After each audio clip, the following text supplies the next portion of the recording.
Hello बच्चों, मेरा नाम श्याम सिंह। आज हम लोग जो है कक्षा 12 के मैथ का जो है चैप्टर आव्यूह पढ़ेंगे, जिसमें सबसे पहले हम यहाँ पर लिख दिया गया है कि आज हम किस चीज़ के बारे में पढ़ेंगे। जैसे सबसे पहले हमें प्रस्तावना के बारे में की परिभाषा है आव्यूह की, इसके बाद आव्यूह के अवयव हैं, फिर आव्यूह का निरूपण है, फिर आव्यूह की कोटि है, उसके बाद आव्यूह के प्रकार हैं, इनके बारे में आज हम पढ़ेंगे। सबसे पहले जैसे कि हम आव्यूह की प्रस्तावना के बारे में बात करते हैं, तो जो आव्यूह है इसका प्रयोग हम रैखिक समीकरणों के निकाय को हल करने के लिए या उसको हल करने के लिए सरल एवं शुद्ध रूप से विधियां तैयार करने के फलस्वरूप ही आव्यूह का जो है निर्माण हुआ है। इसका प्रयोग हम कंप्यूटर में, इलेक्ट्रॉनिक स्प्रेडशीट में आज जगहों पे करते हैं। इतना ही नहीं, आव्यूह का प्रयोग जो है हम लोग फिजिक्स में आवर्धन, घूर्णन, संकुचन, विस्तारण भी जैसी प्रक्रियाओं में हम भौतिकी संक्रियाओं में करते हैं। इसका सर्वप्रथम जो है सर्वप्रथम प्रयोग आव्यूह का सर्वप्रथम प्रयोग जो है ब्रिटिश जो है गणितज्ञ जे जो है सिल्वेस्टर ने जो है सर्वप्रथम किया था, और जबकि 1858 में पहला जो इसका सिद्धांत प्रतिपादित किया था वो थे आपके आर्थर केले जो है। तो ये आपकी आव्यूह की प्रस्तावना हुई गई। उसके बाद जो है आगे हम पढ़ेंगे जो है आव्यूह की परिभाषा। आव्यूह की परिभाषा के रूप में बताया गया, जैसे कि हम यहाँ ढेर सारे उदाहरण लिखेंगे, इन्हीं का प्रयोग करेंगे। आव्यूह की परिभाषा में ये बताया गया है कि यमयन संख्याओं का तात्पर्य आगे हम आपको स्पष्ट करेंगे। यमयन संख्याओं का एक ऐसा संयोजन जिसमें यम क्षैतिज और तथा यम ऊर्ध्वाधर रेखाओं के रूप में संख्याओं का समायोजन किया जाता है, जिसे यमयन कोटि का जो है आव्यूह हम कहते हैं। जैसे यहाँ पे आप देखिए, तो ये आपकी जो है ये आपकी क्षैतिज रेखाओं का काम करेंगे और ये आपकी ऊर्ध्वाधर रेखाओं का काम करेंगे।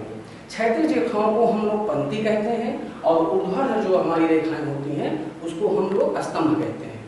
तो ये आपकी परिभाषा। उसके बाद अवयवों की बात करते हैं, तो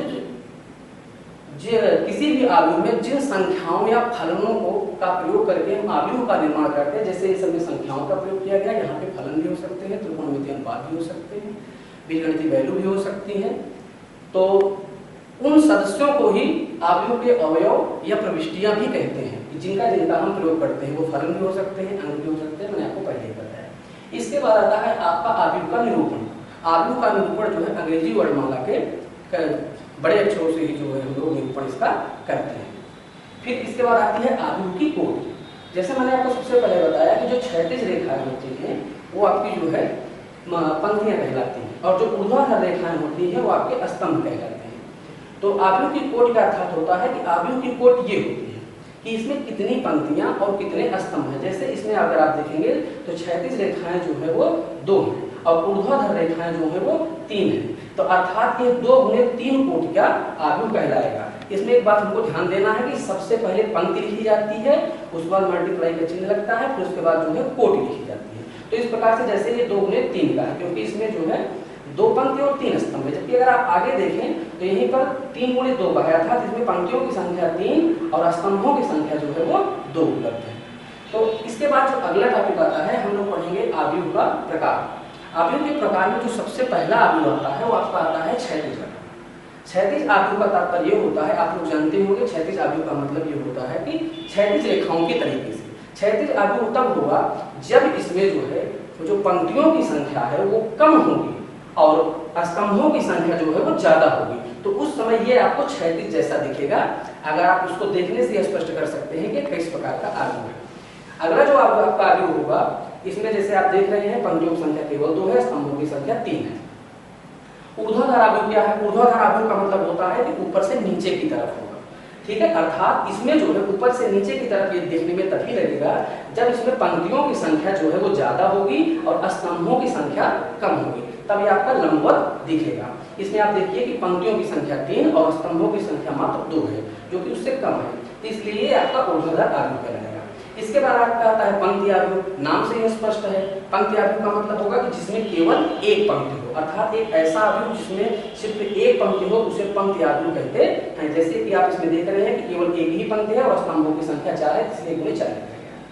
इसके बाद आते हैं स्तंभ आव्यूह। स्तंभ आव्यूह का मतलब एक ऐसा आव्यूह जिसमें केवल एक ही स्तंभ हो, पंक्तियों की संख्या से तात्पर्य नहीं है। तो स्तंभ आव्यूह का मतलब आप यहाँ देख रहे होंगे, इसमें स्तंभों की संख्या देखिए 1 है सिर्फ, जो कि पीछे लिखी जाती है, और पंक्तियों की संख्या जबकि 3 है, ठीक है। इसके बाद आपका आता है आयताकार आव्यूह। आयताकार आव्यूह का तात्पर्य ये होता है कि या तो उसमें इसकी जो कोटि है उसमें स्तंभों और पंक्तियों की संख्या जो है सेम नहीं होनी चाहिए, अर्थात यम नॉट इक्वल टू यन, अर्थात यम और यन बराबर नहीं होंगे। आयताकार आव्यूह तभी होगा जब पंक्तियों की संख्या स्तंभों से या स्तंभों की संख्या पंक्तियों से ज्यादा हो, जैसे इसमें 2 पंक्ति और 3 स्तंभ है, इसलिए आपका ये आयताकार आव्यूह होगा।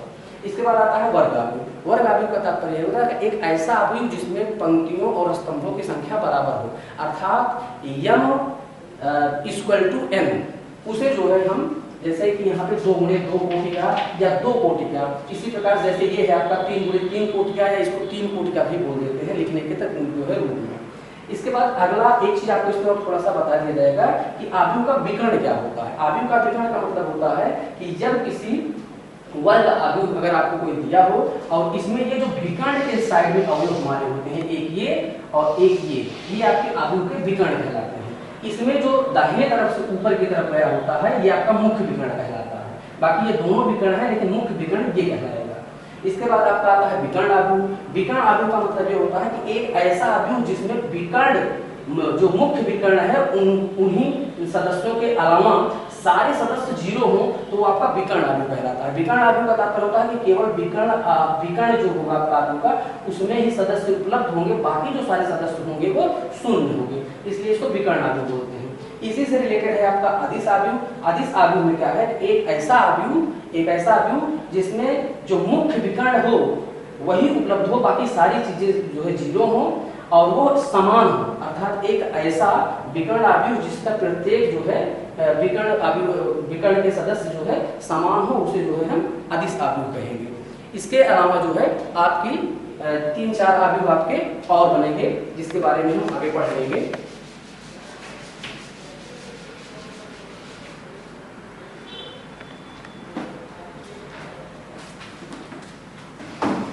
जैसा कि आगे आपका है इकाई या तत्समक आव्यूह। यदि किसी विकर्ण आव्यूह के मुख्य विकर्ण का प्रत्येक इकाई या तत्समक आव्यूह का तात्पर्य है कि जिसमें मुख्य विकर्ण का प्रत्येक सदस्य 1 हो, अर्थात एक ऐसा विकर्ण आव्यूह जिसका प्रत्येक सदस्य जो है वो इकाई हो, उसे इकाई या इकाई का तत्समक आव्यूह कहते हैं। जैसे कि आपका ये लिखा है, इसमें आप देख रहे हैं इसके जो मुख्य विकर्ण का प्रत्येक सदस्य है ये 2 कोटि का आव्यूह है या 2 गुणे 2 का, इसका प्रत्येक सदस्य जो है वो 1 है, इसलिए इसको हम कहेंगे इकाई या तत्समक आव्यूह। इसके बाद आता है ऊपरी त्रिभुजीय आव्यूह और निम्न त्रिभुजीय आव्यूह, 2 और हैं।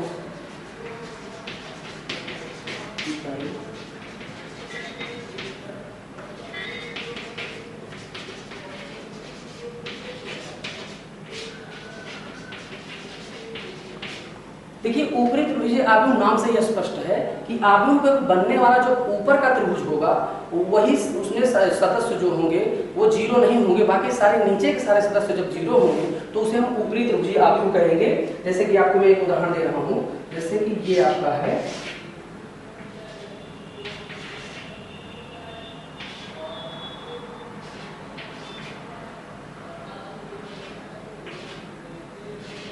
इसमें आप देख रहे हैं ऊपरी त्रिभुजीय आव्यूह में ये जो आपका मुख्य विकर्ण है, मुख्य विकर्ण के ऊपर के जो है आपके सारे सदस्य जो है मुख्य विकर्ण और उसके ऊपर के सारे सदस्य जो है आपके 0 नहीं है, बाकी नीचे के सारे सदस्य 0 हैं। अर्थात ऊपरी त्रिभुजीय आव्यूह का मतलब ये होगा कि ऐसा आव्यूह जिसमें मुख्य विकर्ण के नीचे के सारे सदस्य 0 हो वो ऊपरी त्रिभुजीय आव्यूह कहलाएगा। और अगर निम्न त्रिभुजीय आव्यूह में कहेंगे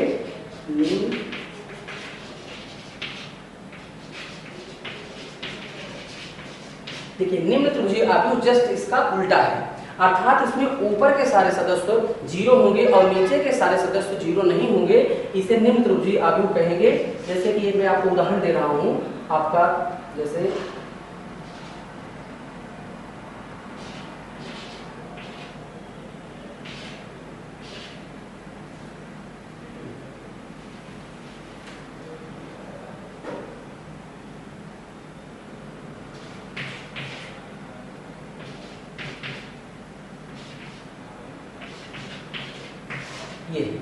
इसमें आप देखिए जो मुख्य विकर्ण है इसके ऊपर के सारे सदस्य जो है वो 0 है और नीचे के सारे सदस्य 0 नहीं है, अर्थात जिस तरफ के सदस्य जीरो नहीं होंगे वही अवयव कहलाएगा। इसमें ऊपर के सदस्य जीरो नहीं है तो ऊपरी त्रिभुजीय अवयव, और इसमें जो है नीचे से के सदस्य जीरो नहीं है तो निम्न त्रिभुजीय अवयव आपका कहलाएगा।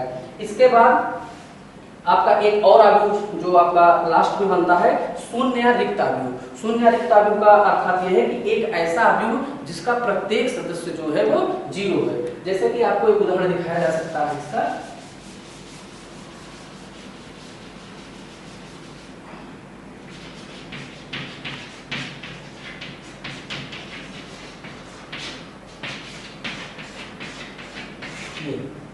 ये आपका शून्य अवयव है क्योंकि इसके प्रत्येक सदस्य जो है वो जीरो है। इसको कैपिटल लेटर ओ से जो है प्रदर्शित करते हैं। इसके बाद जो आपकी अवयव की भी जो पहली एक्सरसाइज है उसमें थोड़ी सी चीज और हम आपको बताएंगे, अवयवों की जो है समानता।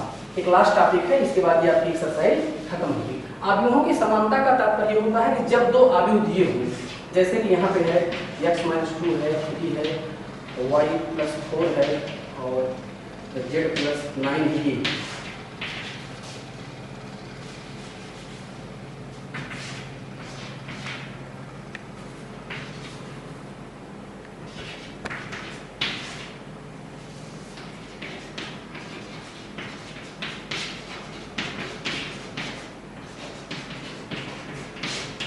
ये अर्थात दो ऐसे अवयव होंगे जिनकी सबसे पहले तो कोटियां बराबर होंगी। जैसे आप ये देख रहे हैं 2 गुणे 2 का या 2 गुणे 2 का या 2 कोटियां है, तो इसका जो प्रत्येक सदस्य होता है वो समान होता है। जैसे यहाँ का पहला सदस्य, ये वाला सदस्य, पहली पंक्ति और पहली स्तंभ का, तो इसकी पहली पंक्ति पहली स्तंभ का, अर्थात ये दोनों आपस में बराबर होंगे। अक्सर इनका प्रयोग हम बीजगणित के मानों को ही निकालने के लिए करते हैं। इसी प्रकार जैसे आप देख रहे हैं यहाँ पे जो पहली पंक्ति और दूसरा स्तंभ है, यहाँ पे 3 है तो यहाँ पे भी 3 है। उसके बाद y+ जो आपका 4 है, y+4 जो है ये दूसरी पंक्ति पहले स्तंभ का सदस्य है, अर्थात ये भी जो है वो 8 के बराबर होगा। अगर हम और उसके बाद z+ जो 9 होगा ये दूसरी पंक्ति और दूसरा स्तंभ का जो सदस्य है ये यहाँ की दूसरी पंक्ति और यहाँ के दूसरे स्तंभ के बराबर होगा। अर्थात यहाँ से हम लिख भी सकते हैं x-2 6 और y+4 8 और z+9 10। इसका प्रयोग हम अक्सर बीजगणितीय पहलुओं के लिए या त्रिकोणमितीय फलनों के लिए जो है प्रयोग करते हैं। इस प्रकार